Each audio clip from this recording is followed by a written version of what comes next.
As Washington and Tehran edge closer to a deal, Israel's political class is reacting in alarm.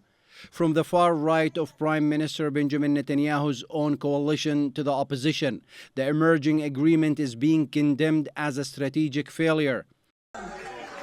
National Security Minister Itamar Ben-Gvir publicly declared Israel would not permit the deal to happen.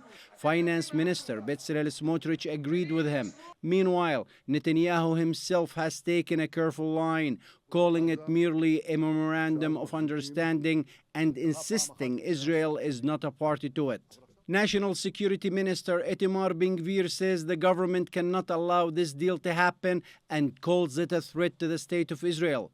Comments from opposition leader Yair Lapid are even more damning. He says under the deal, Iran's regime survives, its missiles remain, and Netanyahu has turned Israel into a, quote, client state. While former Prime Minister Naftali Bennett frames it as a moment of truth, questioning whether Israel is still a sovereign state capable of defending itself.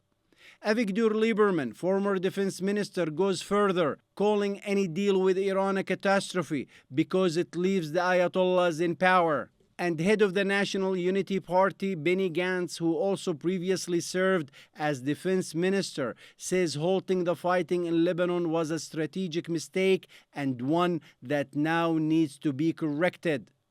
And with renewed Israeli airstrikes on Beirut's southern suburb of Al-Dahiya, in response to Hezbollah drone attack, the fragile diplomatic momentum between Washington and Tehran is once again under fire, raising fears that a deal could unravel before it's signed. Netanyahu promised victory over Hamas, Hezbollah, and Iran.